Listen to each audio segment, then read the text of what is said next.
It is Christmas Eve, 8:43 a.m. Central Standard Time. And one will probably say, why is this woman doing this? Well, you know it's Christmas Eve, which is December 24th. And in a week, it will be a new year, 2025, Lord's will. My birthday is January the 30th, okay? And that is a really, really, really hard month for me. My granddaughter's birthday is the 10th of January. I raised her. That's the one that's coming back to live with me. She was living with me for a whole year, from last year until this year, okay? My mom passed away January the 20th, 2014, 10 days before my birthday. And we laid her to rest the day after my birthday, which was January 31st. And her brother passed away that same day we laid my mom to rest. So I say all that to say,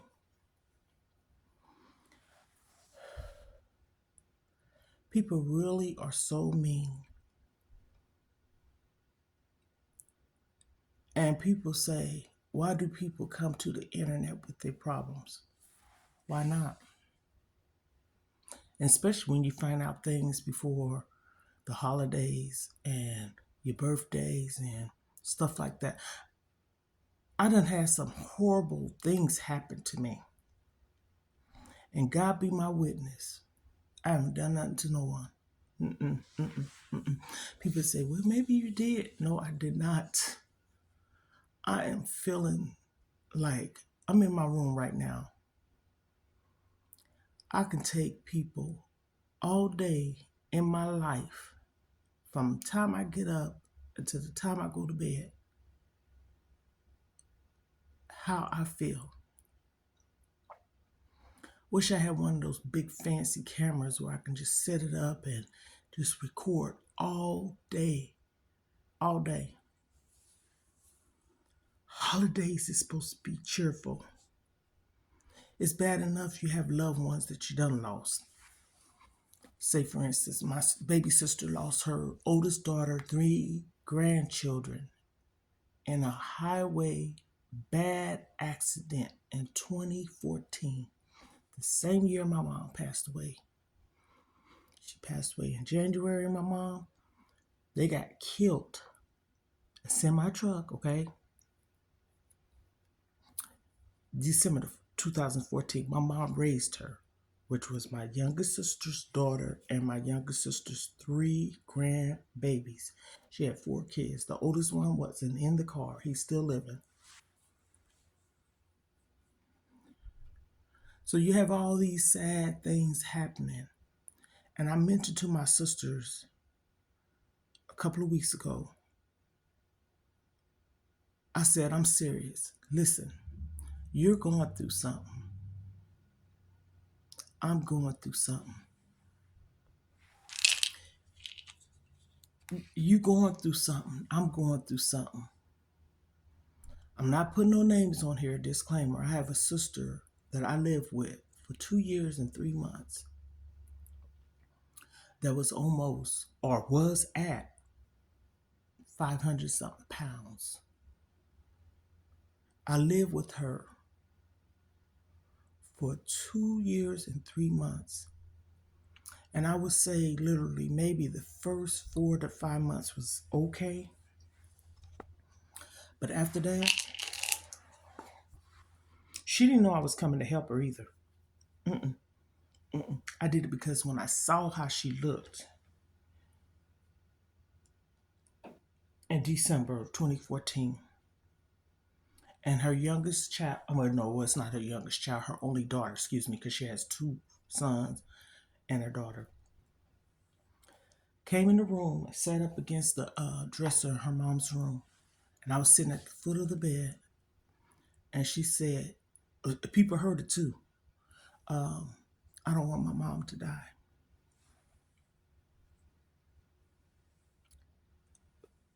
March, 2 months later, yes, I was going on my sister's house visiting.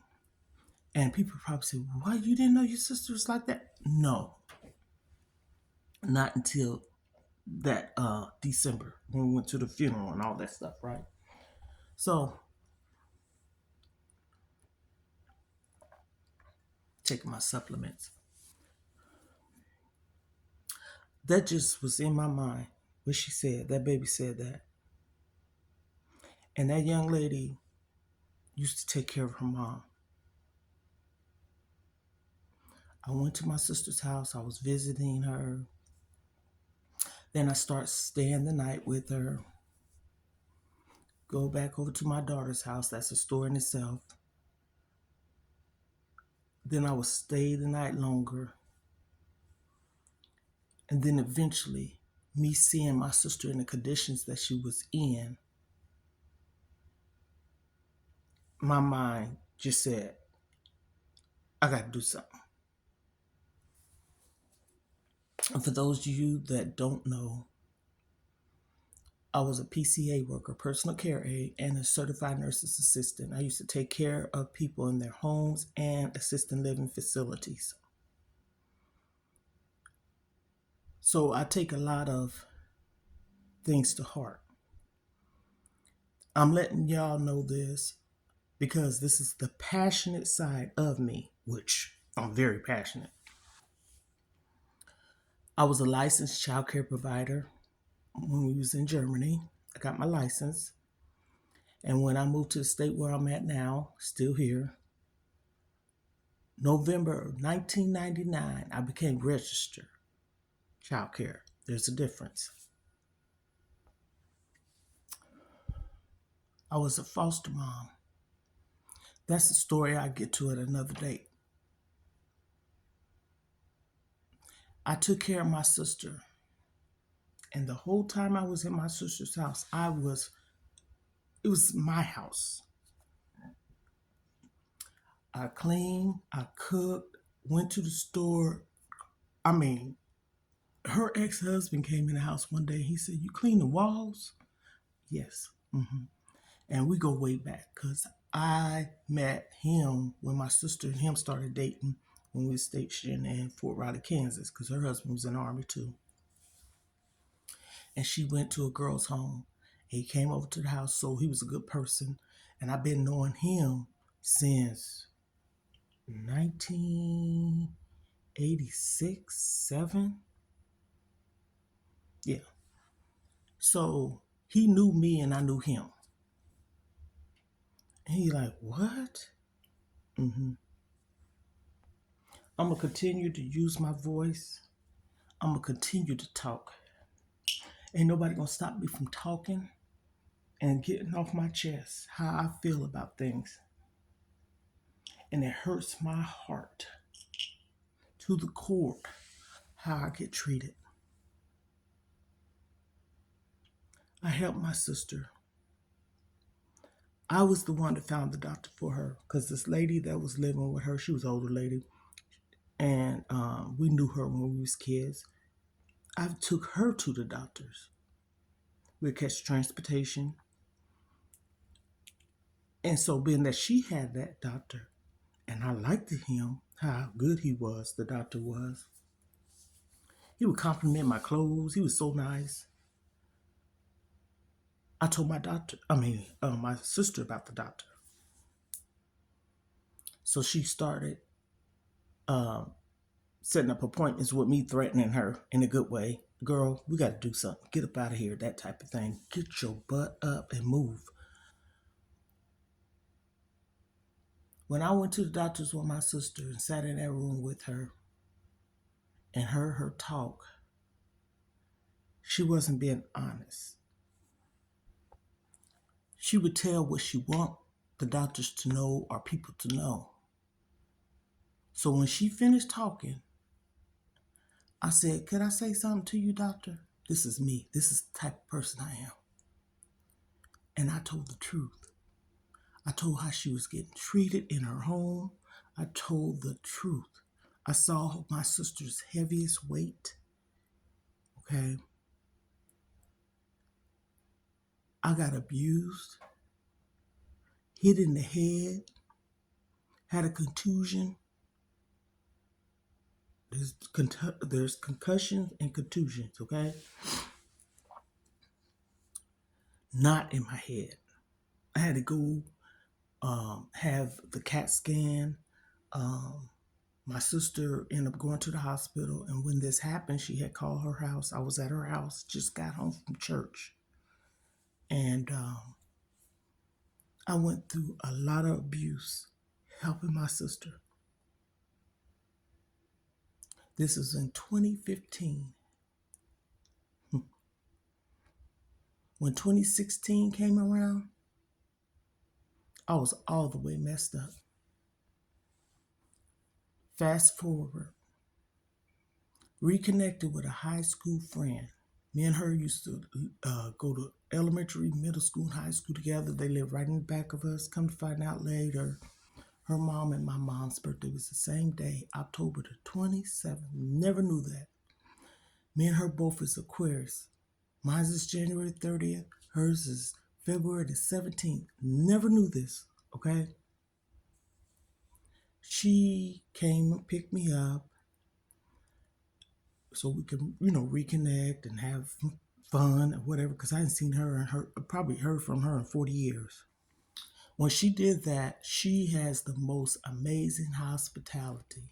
I mean, amazing. You feel really welcome in her home. She's a good cook. She didn't make me feel like I had to go on eggshell. Girl, go wash your clothes. That type of thing. I could share that on another note. Then she came and got me again, or I caught the bus, and I stayed a week. Then she invited me to a black and white party, which was the following year in May. I got me like 5 outfits, beautiful outfits. And I lived there or stayed there with her for a whole month in her home. The whole while I'm staying there in her home, she didn't know this. I told her probably 2 years later, I was crying every night. My youngest daughter always say, Mama, people come into your life for a reason, and sometimes it's just a season. A blessing. I cried every night. I was so hurt.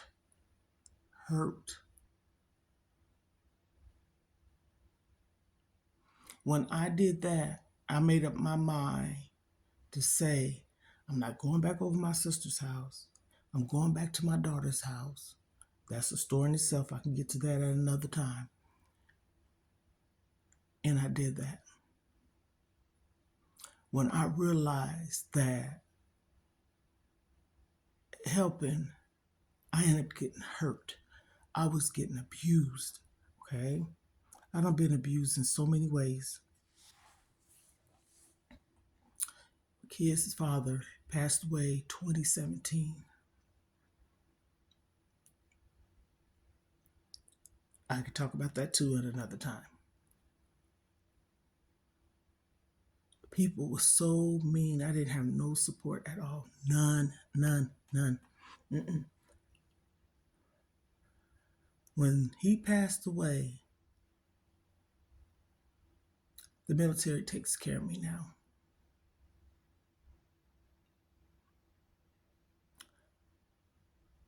I didn't get to even grieve or mourn.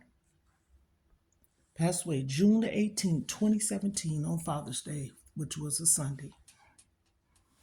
July, August, September, October, November, December. About 5 months after he passed away. But a little before that, I had started on my spiritual walk and losing weight. Anything that didn't mean no good to me,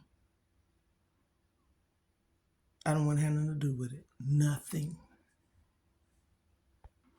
I was in debt, and him passing away, and the money I got allowed me to get out of debt. I was in debt. And it was because helping others. And when I put my mind to it and was, like getting it right with God,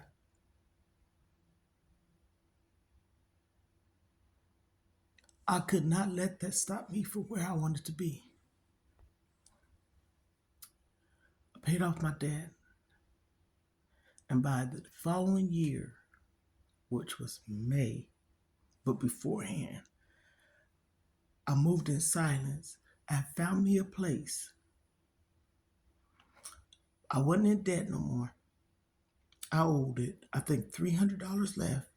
I maxed out a credit card, paid it all back, so I would be able to move into my own place for the first time in my life, living alone. Because I've been married. And that was because I was obedient. When I got this place I'm still in, it'd be 7 years in May of next year. It was God. I was so grateful. Then here you go again. Helping. And I'm one for not talking about what I do. But in a sense, you can. When your heart gets hurt, broken, you don't have nobody, no one to talk to on a day-to-day basis. And sometimes when I talk to my kids on the phone, I just run my mouth like I ain't never had nobody to talk to. And I told my youngest daughter the other day, I said, I can't keep living like this. I wake up in the morning, thank you, Lord, for allowing me to see a new day. And can't nobody sit up there and say, well, you got God and keep praying and all this. I do. But I'm not in prison either. But I feel like I am. I feel like I'm isolated. You don't hear nothing. This ain't no lie. You don't hear nothing. I was telling my daughter the other day, I said, last year and this year, the beginning of this year was so beautiful. I made a lot of memories.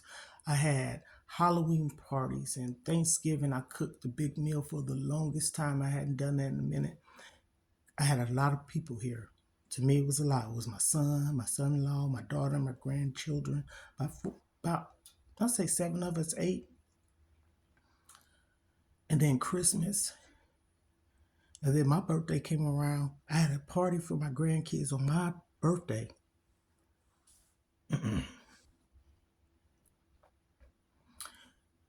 Easter, I had an Easter party, a Valentine's party. The 4th of July, we didn't do nothing because my daughter was about to leave to move to where she's at. And I missed that. I got all the videos and things that I done. I planned it for my grandbabies. A birthday party on my birthday for my grandbabies. I had a Valentine's party for them. And I'm saying all this to say, the holidays is supposed to be loving. Even though you lose people, you still can live with the memories, but also you can have a good time too. You don't have to be in the sadness of it. I'm sad. But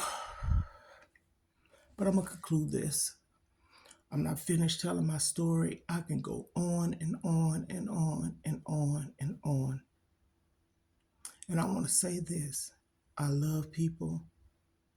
I love my family. I love my sisters. I make it be known to them how I feel. But I don't get that. I don't get it.